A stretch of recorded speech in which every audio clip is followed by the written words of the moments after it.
Welcome back to the Tale of Despereaux, Chapter 15, Light. When Despereaux awoke, he was cupped in the large calloused hands of a human, and he was staring into the fire of one match, and beyond the match there was a large dark eye looking directly at him. So it wasn't a rat at all. A mouse with red thread, boomed the voice. Oh yes, Gregory knows the way of mice and rats. Gregory knows, and Gregory has his own thread, marking him. See here, mouse? And the match was held to a candle, and the candle sputtered to life, and Despereaux saw that there was a rope tied around the man's ankle. Here's the difference between us. Gregory's rope saves him, and your thread will be the death of you. The man blew the candle out, and the darkness descended, and the man's hand closed more tightly around Despereaux, and Despereaux felt his beleaguered heart start up a crazy rhythm of fear. Who are you? He whispered. The answer to that question, Mouse, is Gregory. You are talking to Gregory the jailer, who has been buried here, keeping watch over the dungeon for decades, for centuries, for eons, for eternities. You are talking to Gregory the jailer, who, in the richest of ironies, is nothing but a prisoner here himself. Oh, said Despereaux. May I get down, Gregory? The mouse wants to know if Gregory the jailer will let him go. Listen to Gregory, Mouse. You do not want to be let go here. Here in the dungeon, you are in the treacherous dark heart of the world. And if Gregory was to release you, the twistings and turnings and dead ends and false doorways of this place would swallow you for all eternity. Only Gregory and the rats can find their way through this maze.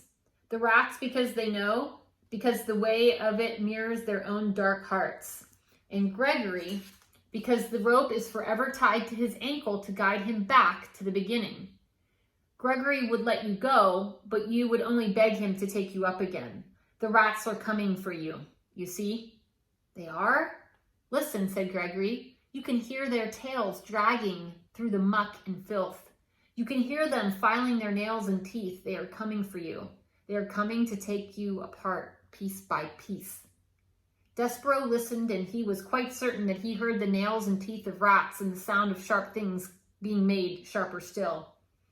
They will strip all of your fur from your flesh and all of your flesh from your bones. When they are done with you, there will be nothing left except the red thread. Red thread and bones. Gregory has seen it many times, the tragic end of a mouse. But I need to live, said Despereaux. I can't die. You cannot die. Ah, that is lovely. He says he cannot die. Gregory closed his hands more tightly around Despereaux. And why would that be, Mouse? Why is it that you cannot die? Because I'm in love. I love somebody, and it's my duty to serve her. Love, said Gregory. Love, hark you, I will show you the twisted results of love. Another match was struck. The candle was lit again, and Gregory held it up so its flame illuminated a massive, towering, teetering pile of spoons and kettles and soup bowls.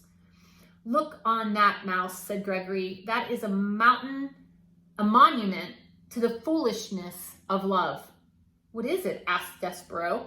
He stared at the great tower that reached up, up, up into the blackness. What it looks like. Spoons, bowls, kettles, all of them gathered here as hard evidence of the pain of loving a living thing. The king loved the queen, and the queen died. This monstrosity, this junk heap is the result of love. I don't understand, said Despereaux. And you will not understand until you lose what you love. But enough about love, said Gregory. He blew out the candle. We will talk instead about your life, and how Gregory will save it if you so desire. Why would you save me? Despereaux asked. Have you saved any other mice? Never, said Gregory, not one. Why would you save me then? Because you, Mouse, can tell Gregory a story. Stories are light. Light is precious in a world so dark. Begin at the beginning. Tell Gregory a story. Make some light. And because Despereaux wanted very much to live, he said, once upon a time. Yes, said Gregory happily. He raised his hand higher and then higher still until Despereaux's whiskers brushed against his leathery, time-worn ear. "Go on, Mouse," said Gregory. "Tell Gregory a story."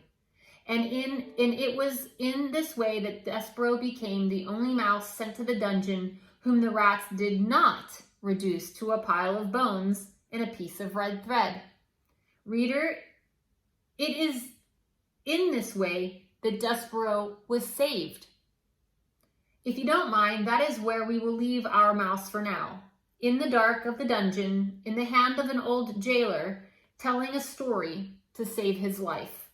It is time for us to turn our attention elsewhere. Time for us, reader, to speak of rats, and of one rat in particular. And here is the photo of Gregory and Despereaux beginning to tell him a story.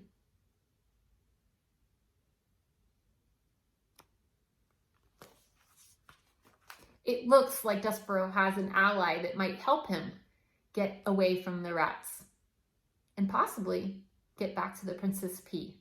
What do you think?